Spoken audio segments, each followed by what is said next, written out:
Court does call the case of the people, state of Michigan versus Cyrus Abadi. Good afternoon, Your Honor. Mary Tan, Assistant Prosecuting Attorney. And good afternoon, Your Honor. With all on behalf of Cyrus Abadi standing to me, right? Cyrus, please speak. Good afternoon, Your Honor. Cyrus Abadi here. All right, this has come back to me. I don't know if it's really a motion, but I don't know who would like to start, but I certainly have some questions. I have a few things to put on the record, but I'll defer to Mr. Dowse if he wants to go first. I have no problem with that. I do not need to go first. So. Well, you might need to. I'm going to let you put on what you need to put on the record, because I think the last communication I saw, Mr. Dowse had filed something and you had requested whether or not we needed a written response. Today's courtroom hearing dives deep into a tense legal standoff, one that's far less about guilt or innocence, and far more about respect, integrity, and reputation inside the courtroom. This is the People versus Cyrus Abadi. And what starts as a procedural motion quickly turns into a fiery clash between two attorneys who once respected each other, until accusations of lying and misconduct shattered that trust. The judge, caught in the middle, must now determine not just what's legal, but what's professional. You're about to see accusations of sexism, professional misconduct, and even personal attacks unfold right inside the courtroom. But here's the twist: this isn't about evidence or crime scenes. It's about lawyers fighting to protect their integrity in front of a no-nonsense judge who's clearly had enough. Stay tuned, because this case takes several unexpected turns, and the judge's reaction? Absolutely priceless. Or whether or not you could give an oral response. I think my staff had indicated what my answer was and that you could give an oral response on the record. So if that's where you'd like to start, go ahead. That's correct, Your Honor, and thank you for the opportunity to do so. I actually don't know where to start. This is a unique situation. I've never been accused in a public filing of lying. I've never been told that my narrative is sanctionable. So I'm not sure exactly where to start. I will start. Well, I've got some things to say about that, but go ahead. Because and Mr. Dawes, I'm just going to tell you, I don't expect attorneys to necessarily like each other. I don't even care whether they like each other. Whether they talk to each other is irrelevant to me unless they cannot communicate in some professional way. But as I've told other attorneys, and particularly, and I'll name him Mr. Bennett, when he came and he accused somebody of some type of misconduct, that when that statement is made, the court has to look at that. And so I made it very clear to him, and I'll make it clear to you. If those are the kinds of things that are going to happen, you better be ready to roll with it, and you better have it. Because if you don't, that's sanction. Ms. Tanner, you may proceed. Your Honor, as counsel knows, and I think everyone in this room is aware, within this profession, our reputation and our integrity is everything. Throughout my career, I've routinely made decisions that were difficult decisions to make in a lot of aspects. I've been able to make those decisions because my reputation and my integrity are that important to me. And quite frankly, no case is worth me losing everything I've worked so hard for. What I've also routinely done in front of Your Honor, as well as other judges, is stand up here and make a point of defending opposing counsels when other people have accused them of anything from lying to misconduct and so on. The reason I make a point of doing that, even though in many situations that has truly not been necessary, is because I want to be very clear how important it is that we don't throw out baseless accusations at people. It's not a new situation to me necessarily to encounter a situation with opposing counsel where we disagree, where we misunderstand each other. I don't take offense. I've gone head to head with some of the best attorneys in this county as well as other counties. And not once have I been accused of what defense counsel is accusing me of. And what bothers me more is I actually started out respecting defense counsel a great deal. As far as I knew, we had a fine working relationship, and I had no reason to believe that anything changed. I think I, in this situation, have been more patient, respectful, and understanding of this defense counsel than I would have been with a lot of other counsel for that reason, because we started out respecting each other. Obviously, we've hit a point where that's changed. I'm not sure exactly why, and maybe counsel will enlighten us today, but he seems to have a personal problem.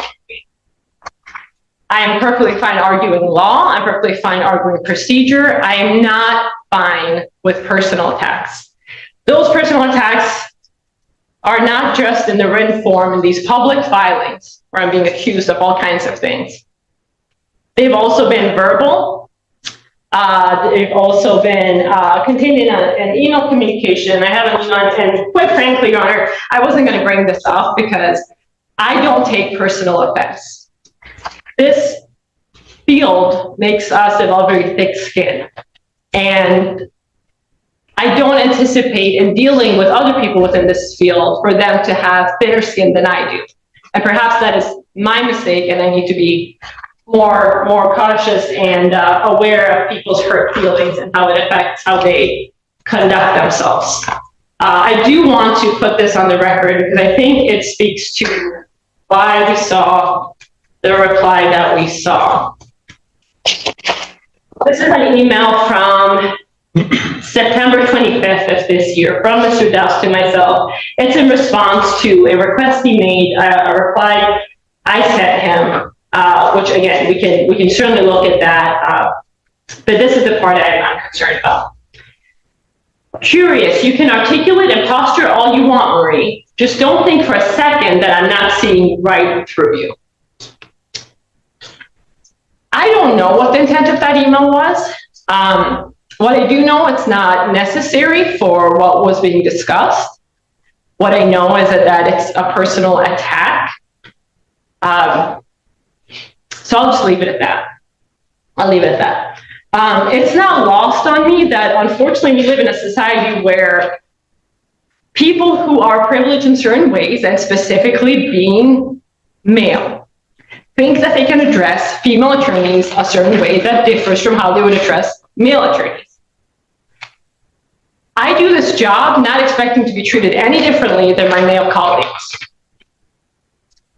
I advocate just as strongly as my male colleagues do. Anything less than that would be ineffective. This is where things take a sharp emotional turn. What started as a dispute over a filing just exploded into something far deeper: gender bias, respect, and professional ethics. The prosecutor, visibly shaken, calls out what she believes to be sexist behavior from the defense. That's not something you often see called out on record in open court. From a legal standpoint, she's treading a fine line. Courtroom decorum demands professionalism. But personal attacks can trigger official sanctions or motions for contempt. At the same time, her statement hits hard. She's suggesting a culture problem in the legal world itself, that women still get treated differently in courtrooms across America. It's a bold move. And the judge's silence speaks volumes. She's not interrupting, which often means the court acknowledges this issue deserves to be said. What do you think? Was this prosecutor right to make it public? Or did she cross a professional boundary by bringing personal bias into a legal proceeding? What I don't expect is to get the treatment I'm getting right now from defense counsel based on being female. And that's exactly, I'm just going to call it out, that's exactly what it is. I highly doubt that any of my male colleagues from our office would have been treated the way I've been treated by defense counsel. And even though I probably shouldn't be shocked at this point, having done this job as long as I have, I truly am. Because in working with many different male, female counsels of all backgrounds, this is the first time it's risen to this level. And that's saying something. What's even more concerning to me is that it was done in a public filing. Now, I realize, and I've come to understand that defense counsel's feelings were hurt by what he seems to believe is attitude for me, or my treatment of him. I have not treated him any differently than I would treat any other counsel. I've conducted myself in a professional manner when I could. There are times where we have very intense discussions, and that's not out of any kind of intent to offend anyone. I'm quite shocked that defense counsel is as offended as he is by me and the job I've been doing. I was also shocked to read what he wrote. My hope is, because I try to get... Are you talking about what, I don't mean to interrupt you, but you're talking about what he wrote in his response? In the reply. Specifically in paragraph 5. My hope is that counsel's kind of passions and hurt feelings took over, and that logic and common sense just didn't catch up quick enough before he filed that reply. So with the court's permission, I'd like to offer him an opportunity to essentially withdraw paragraph 5 of his reply and ask the court to strike it from the public record. I think that's the appropriate thing to do. I'm not going to sit there and ask for an apology, but at the very least, that is what he could do to remedy the situation. And I do have serious concerns about his ability to efficiently represent his client when he seems to have such hurt feelings and such a personal problem with it. So that might be something he might want to consider. And I'm not going to discuss the case. That's something, I appreciate the opportunity to put that on the record. I felt the need to defend myself. Judge Barr was present for a great deal of our conversation, actually all of our conversation in chambers. And I'll kind of leave it at that. As to that issue, and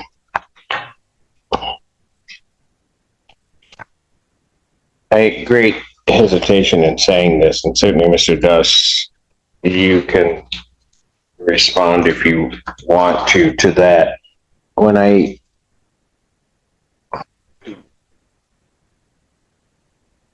let me just say this before you respond.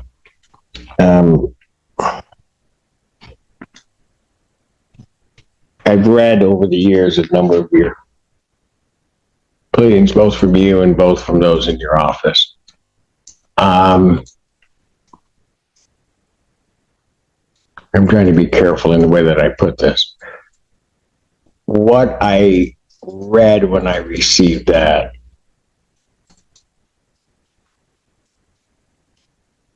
I was surprised.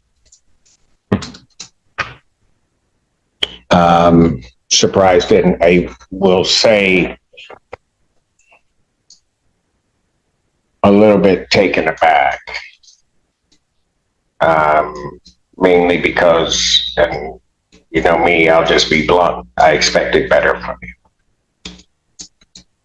So, and I say that not with any thought as to how I would rule on this issue, because that wasn't really what was playing into my mind.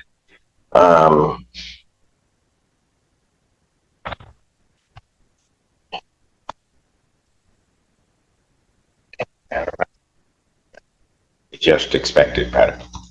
Go ahead, Mr. Doss. Thank you. This is not personal, Judge. This is professional. Which part? What I have put in writing and submitted to the court. No, Mr. Doss. And I'll let you go on. But no, this was clearly personal. I have been reading briefs and preparing briefs, memorandums for over 30 some odd years. I've been reading them as a judge for over a quarter century. If I say to an attorney that I'm taken back by what you put in and that I expected better, you can take that however you will. You can defend yourself. You can say I'm all wrong, that I'm washed up, that somehow or another you can say whatever you want. But I don't say it unless I mean it.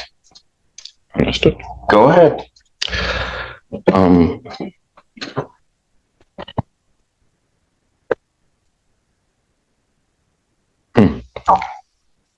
Well, I'm an honest man. Ms. Tanner is quite skilled at doing one thing and then portraying it as something else. On September 23rd in chambers with Judge Barr, she brought up a legal issue for which there is no support, no authority. We sought to have a conversation about that, and there was no conversation to be had with Ms. Tanner. And so the exam ended up being adjourned because Judge Barr at the moment was not in a position to decide any of this. The legal issue before the court is, there's no dispute that preliminary examinations are governed by statutes, court rules, and the Michigan Rules of Evidence. And under those rules, under MRE 4482C, defense counsel at exam at a CSC case may inquire about what is permitted within those rules.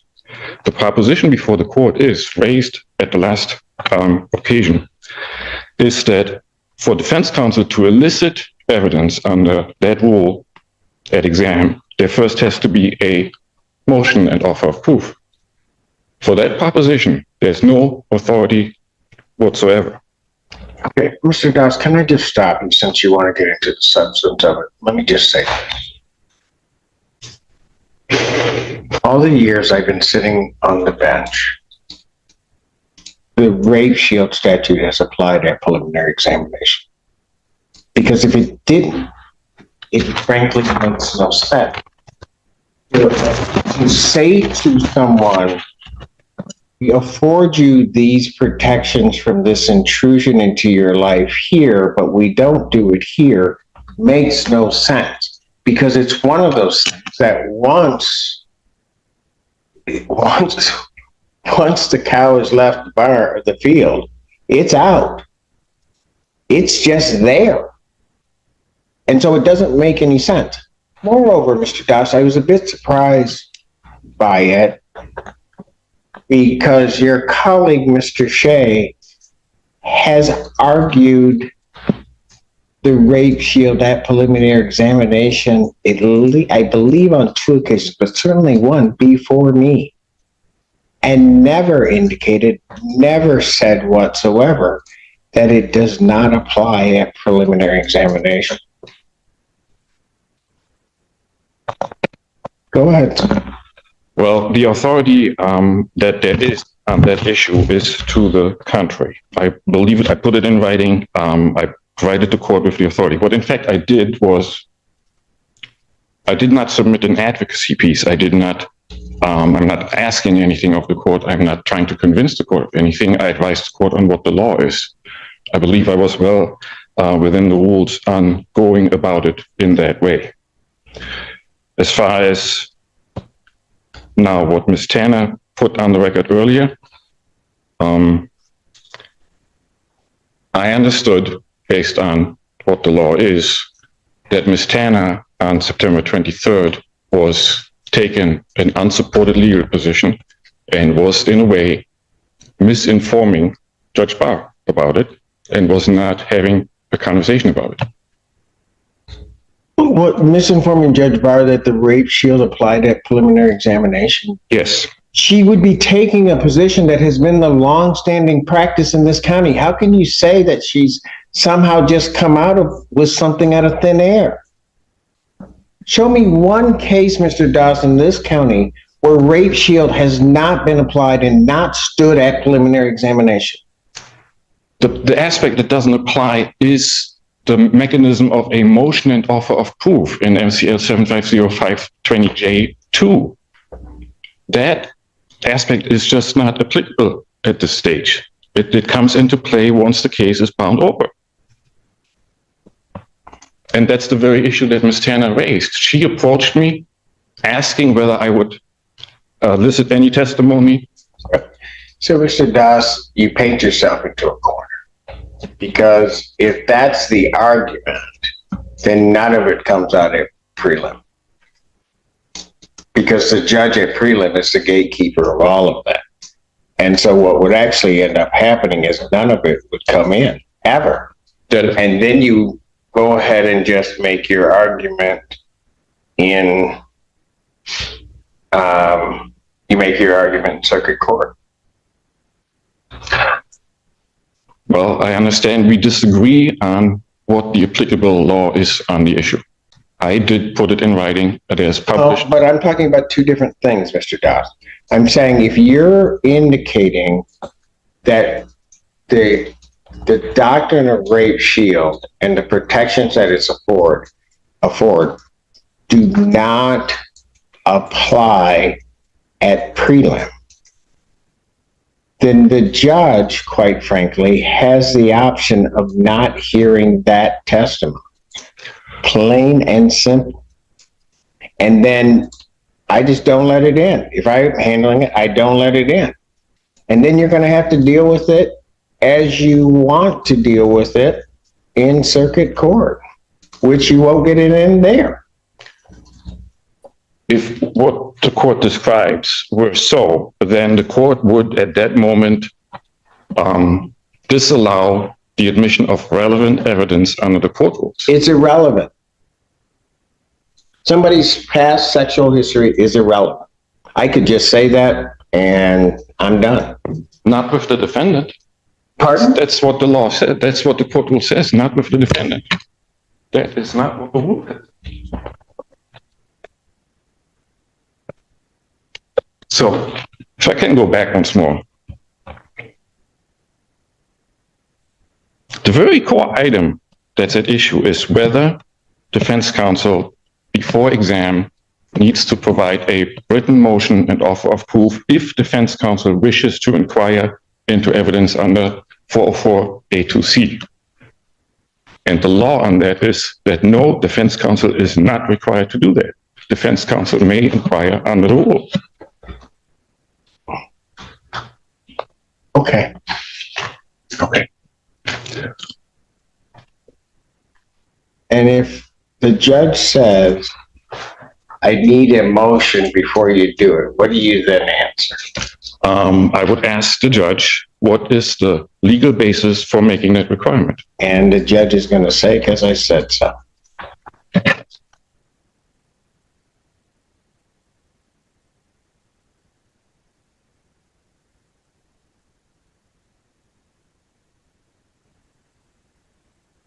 I am hearing that, and yes, I am greatly at odds with it, because there's no legal basis. Maybe that's the for that reason requirement. you wear the robe and you don't.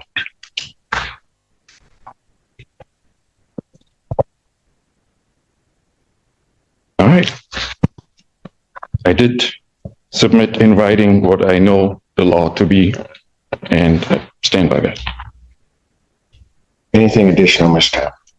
At this point, Your Honor. All right, this court is ready to rule so that there's an order that fashion Judge Barr can deal with. And that is that this court indeed does believe that the rape shield statutes were intended to offer certain protections to potential victims. That evidence, and this specifically needs to be in the order, that evidence shall not be elicited at preliminary examination in any greater or lesser fashion, but in the same manner as that evidence would be alluded to at trial. To do otherwise would make the rape shield a nullity in its entirety. And so therefore, that evidence will not be allowed until such time as the court has had an opportunity to see what evidence is proffered at preliminary examination, is going to be proffered at preliminary examination. Tana, you will prepare the order. I will sign off, and that is the ruling of the court. Is there anything additional? Briefly, Your Honor, regarding the date that this is scheduled for, it's November 10th. I will likely be in retrial unless it resolves starting on November 10th. So I was going to see if the court had alternative dates. Well, the November 10th date is Judge Barr's preliminary exam date, I do believe. Well, what date did it get set for? November 10th, Your Honor. Okay, so first of all, there has to be an alternative date. One of the things that occurred, and I don't know if on the scheduling of this, preliminary examinations that week because of Veterans Day, which did not get caught. Normally it would have been Tuesday the 11th. It may have gotten moved to the 10th. However, Judge Barr was not available on the 10th. So the judge that would be available on the 10th is Judge Valvo, but this has been already submitted and he's got some work into it in terms of Judge Barr.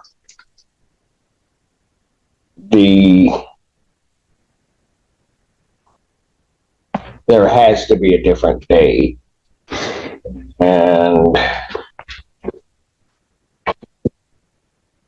I apologize for interrupting. I was just informed that our witnesses would be available on November 25th, if that's not available. I'm sorry? Our witnesses would be available on November 25th, if that's an available date. That date is not available before Judge Barr. Judge Barr's next date is December 2nd.